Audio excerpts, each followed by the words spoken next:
आखिर प्रधानमंत्री अचानक देश से गैर जरूरी खर्च रोकने और 1 साल तक सोना ना खरीदने की अपील क्यों कर रहे हैं? क्या हमारी इकॉनमी पर कोई बड़ा दबाव है?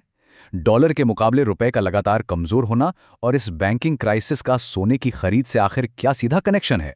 आज के इस विश्लेषण में हम यही डिकोड करने वाले हैं। अब देखिए, शुरुआत में ही एक बड़ा दिलचस्प सवाल उठता है। कोई भी सरकार अचानक से उन चीजों पर रोक लगाने की सिफारिश क्यों करेगी जिनसे हमारी संस्कृति और परंपराएं जुड़ी हैं, जैसे त्योहारों पर सोना खरीदना या बाहर छुट्टियां मनाने जाना? दोस्तों, ये अपील हवा में से नहीं आई है। ये सीधे तौर पर देश की आर्थिक स्थिति और आने वाले एक बड़े दबाव की तरफ इशारा करती है। आखिर इस फैसले की असली वजह क्या है, चलिए देखते हैं। तो सबसे पहले 7 पॉइंट अपील पर एक नज़र डालते हैं। इसमें सोने की खरीद कम करने से लेकर विदेश यात्रा टालने, पब्लिक ट्रांसपोर्ट यूज करने और लोकल चीजें अपनाने तक की बात कही गई है। पर इन सब का आपस में कनेक्शन क्या है? कनेक्शन है विदेशी खर्च को कम करना, खासकर तब जब वेस्ट एशिया के संकट की वजह से क्रूड ऑयल यानी कच्चे तेल की कीमतें 52 हफ्तों के उच्चतम स्तर $126 प्रति बैरल तक पहुंच चुकी हैं। ऐसे में देश की इकोनॉमी को बचाने के लिए ये कदम बहुत अहम माने जा रहे हैं। अगर हम इसे थोड़ा इकोनॉमिक्स के चश्मे से देखें तो इस पूरे कॉन्सेप्ट को नज थ्योरी कहा जाता है। बेसिकली यहाँ सरकार किसी पर कोई कानूनी बैन या सख्त पाबंदी नहीं लगा रही है, बल्कि हमें और आपको एक पॉजिटिव पुश दे रही है। ये एक सामाजिक प्रोत्साहन है ताकि बिना डंडा चलाए लोगों की आदतों में थोड़ा बदलाव लाकर एक मैक्रो इकोनॉमिक स्टेबिलिटी हासिल की जा सके। एक काफी स्मार्ट अप्रोच है ये। लेकिन इस सारी अपील की जड़ में एक कॉन्सेप्ट छिपा है जिसे कहते हैं ट्रेड डेफिसिट, यानी व्यापार घाटा। देखिए, मुद्दा यह है कि भारत दूसरे देशों से बहुत ज़्यादा सामान आयात या इंपोर्ट करता है। जब देश के एक्सपोर्ट्स के मुकाबले हमारे इंपोर्ट्स बहुत ज़्यादा हो जाते हैं तो उस एक्स्ट्रा बिल को चुकाने के लिए हमें विदेशी मुद्रा चाहिए होती है, खासकर US डॉलर। और यहीं से शुरू होती है डॉलर की भारी मांग और ट्रेड डेफिसिट की पूरी कहानी। अब जरा हमारे आयात की लिस्ट पर गौर कीजिए। सबसे बड़े इंपोर्ट्स में क्रूड ऑयल के ठीक बाद जो दूसरा नाम आता है वो है सोना। सुनकर थोड़ी हैरानी होती है, लेकिन भारत के कुल इंपोर्ट बिल का लगभग 9% हिस्सा सिर्फ सोने का होता है। सरकार का सीधा सा सोचना है कि भाई साहब, तेल और इलेक्ट्रॉनिक्स तो देश के चलने के लिए जरूरी हैं, लेकिन सोने का यह भारी इंपोर्ट देश से डॉलर बाहर निकालने का एक ऐसा रास्ता बन रहा है जिसे कुछ वक्त के लिए रोका जा सकता है। और अगर हम इन आंकड़ों की गहराई में जाएं तो तस्वीर और हैरान करती है। सिर्फ 2025-2026 के फाइनेंशियल ईयर की ही बात ले लीजिए।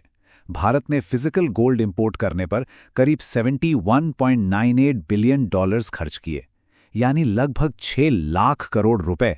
ये अपने आप में एक ऐतिहासिक नंबर है, और यही वो नंबर है जो हमारी इकोनॉमी के फॉरेन एक्सचेंज रिजर्व्स को अंदर ही अंदर पूरी तरह निचोड़ रहा है। अब यहाँ एक सवाल उठता है कि सोना खरीदना आखिर इकोनॉमी के लिए बुरा कैसे हो सकता है? अर्थशास्त्री इसको अलग ढंग से देखते हैं। उनकी डिक्शनरी में सोना एक अनप्रोडक्टिव कैपिटल यानी अनउत्पादक पूंजी है। सोचिए, अगर देश फैक्ट्री की मशीनरी या नई टेक्नोलॉजी इंपोर्ट करता है तो नए रोजगार बनते हैं, इकोनॉमी आगे बढ़ती है। लेकिन सोने का बिस्कुट खरीदकर लॉकर में रखने से इकोनॉमी को डायरेक्टली कोई फायदा नहीं होता। वो देश की बचत को बस वहीं लॉक कर देता है। तो चलिए अब इस मैकेनिज्म को स्टेप बाय स्टेप तोड़कर समझते हैं कि एक सोने की अंगूठी आखिर हमारे रुपए को कैसे गिरा सकती है। जब कोई लोकल मार्केट में रुपए देकर सोना खरीदता है तो आयात करने वाली एजेंसीज और बैंक्स को वही सोना अंतर्राष्ट्रीय मार्केट में US डॉलर्स देकर खरीदना पड़ता है। मतलब ग्लोबल मार्केट में अचानक डॉलर की डिमांड भयंकर बढ़ गई, और रूल सिंपल है, जिसकी डिमांड बढ़ेगी वो और महंगा होगा। नतीजा, हमारा भारतीय रुपया और कमजोर होने लगता है। इस कमजोर होते रुपए का नुकसान कैसे झेलना पड़ता है, इसे इस छोटे से गणित से समझते हैं। मान लीजिए ग्लोबल मार्केट में तेल $100 प्रति बैरल पर ही रुका हुआ है। जब एक्सचेंज रेट 80 रुपए का था तो देश उसके लिए 8,000 रुपए चुकाता था। वही डॉलर अगर महंगा होकर 95 रुपए का हो जाए तो उसी एक बैरल तेल के लिए अब हमें 9,500 रुपए देने पड़ेंगे। यानी ग्लोबल मार्केट में चाहे कुछ ना बढ़ले, सिर्फ रुपए की गिरावट से हमारे लिए हर चीज महंगी हो जाती है। और इसी प्रॉब्लम से पैदा होती है एक बहुत ही खतरनाक बीमारी, इंपोर्टेड इन्फ्लेशन। इसे आप हम सब पर एक छिपा हुआ टैक्स समझ सकते हैं। रुपया गिरेगा तो ईंधन महंगा होगा, ईंधन महंगा होगा तो ट्रांसपोर्ट और फ्रेट चार्जेस आसमान छुएंगे, और जब ट्रकों का किराया बढ़ेगा तो हर रोज की जरूरत की चीजें आम जनता के लिए महंगी होती चली जाएंगी। धीरे धीरे महंगे इंपोर्ट्स की वजह से आम नागरिकों पर लोन और ईएमआई का दबाव भी बढ़ने लगता है। कई बार तो ये पूरा सिस्टम एक विशियस साइकिल यानी एक आर्थिक चक्रव्यूह जैसा लगने लगता है। रुपए को गिरने से बचाने के लिए रिजर्व बैंक ऑफ इंडिया यानी आरबीआई को अपने फॉरेन एक्सचेंज रिजर्व से डॉलर्स मार्केट में बेचने पड़ते हैं। फिर महंगाई को ठंडा करने के लिए आरबीआई को अपने इंटरेस्ट रेट्स बढ़ाने पड़ते हैं। अब इंटरेस्ट रेट बढ़ेगा तो नए लोन महंगे मिलेंगे, मार्केट में ग्रोथ धीमी हो जाएगी और बड़ी कंपनियों के लोन डिफॉल्ट करने का खतरा वहां से और ज्यादा बढ़ जाएगा। और इन सब का सबसे बड़ा खामियाजा झेलती है हमारी बैंकिंग सेक्टर। सोचिए, जिन बिजनेसेस का काम इंपोर्ट्स पर चलता है या एयरलाइंस जैसी कंपनियां हैं, उनकी लागत तो ऑटोमेटिकली बढ़ गई ना। कैश फ्लो पर दबाव बनने लगता है और प्रॉफिट मार्जिन खत्म हो जाते हैं। ऐसे में कंपनियों द्वारा लोन ना चुका पाने की प्रोबेबिलिटी, जिसे हम एनपीए रिस्क कहते हैं, वो अचानक से स्पाइक हो जाती है और महंगे कर्ज की वजह से नई कॉर्पोरेट बोरोइंग और होम लोन्स की डिमांड भी लगभग फ्लैट हो जाती है। ऐसा नहीं है कि इस डॉलर के बहाव को रोकने की कोशिश नहीं हुई है। समय समय पर इंपोर्ट ड्यूटीज का हथियार चलाया गया है। 2012 की बात करें तो सोने पर ड्यूटी करीब 300 रुपये प्रति 10 ग्राम आती थी। धीरे धीरे इसे लगातार बढ़ाया गया और 2022 आते आते ये 15% के पीक तक पहुंच गई। लेकिन पिछले ही साल इस ड्यूटी को अचानक घटाकर 6% पर लाया गया और बस इस कट के होते ही मार्केट में सोने की डिमांड का एक भारी उछाल आया, जिसने इंपोर्ट बिल को बिल्कुल आसमान पर पहुंचा दिया। अगर आज के ताज़ा मार्केट रेट पर नज़र डालें तो 10 ग्राम 24 कैरेट सोना आपको लगभग 1,52,000 रुपये के आसपास पड़ता है। इस भारी रकम में से करीब 12,700 रुपये यानी लगभग 8.4% सीधा कस्टम्स ड्यूटी और जीएसटी के नाम पर सरकार की जेब में जाता है। लेकिन यहाँ ध्यान देने वाली बात यह है कि टैक्सेस का इतना बड़ा चंक होने के बावजूद भी लोग सोना खरीदना कम नहीं कर रहे हैं। देश में इसकी मांग बिल्कुल अपने ऐतिहासिक स्तर पर बरकरार है। अब यहाँ पर एक बड़ा ही दिलचस्प पैराडॉक्स यानी विरोधाभास निकलकर सामने आता है। ध्यान दीजिएगा, एक तरफ देश के आम लोगों से कहा जा रहा है कि आप सोना खरीदना टाल दें क्योंकि ये एक अनप्रोडक्टिव सेविंग है और इससे डॉलर्स जा रहे हैं।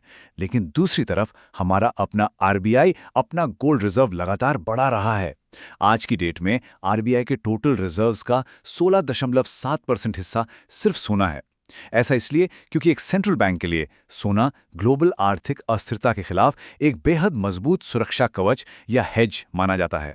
तो आखिर में सब चीजों को कनेक्ट करने के बाद तस्वीर बिल्कुल साफ हो जाती है। प्रधानमंत्री का जो संदेश है वो गहने या आभूषण खरीदने के बारे में नहीं है। ये असल में एक आर्थिक देशभक्ति का मैसेज है, जहां सबसे ऊपर देश की इकोनॉमी को रखना है। इसका असली मकसद है हमारे कीमती डॉलर्स को बचाना, फॉरेक्स रिजर्व्स को किसी तरह प्रोटेक्ट करना, उस मैसिव ट्रेड डेफिसिट पर लगाम लगाना और सबसे जरूरी भारतीय रुपए को और ज्यादा कमजोर होने से रोकना। इस पूरे विश्लेषण के आखिर में एक बहुत बड़ा सवाल खड़ा होता है। असल मुद्दा सिर्फ गोल्ड या सोने का नहीं है। असल मुद्दा है इंपोर्ट पर हमारी इकोनॉमी की निर्भरता, बढ़ता हुआ डॉलर, ट्रेड डेफिसिट और हमारे रुपए का दबना। और दोस्तों, जब रुपया कमजोर पड़ता है ना, तो सिर्फ आम आदमी ही नहीं बल्कि पूरा का पूरा बैंकिंग और इकोनॉमिक सिस्टम उसकी आंच महसूस करता है। आपको क्या लगता है, क्या कुछ वक्त के लिए अपनी आदतें बदलने से इस आर्थिक संकट को टाला जा सकेगा? ऐसे ही गहरे और मजेदार विश्लेषण के लिए हमारे साथ जुड़े रहिए।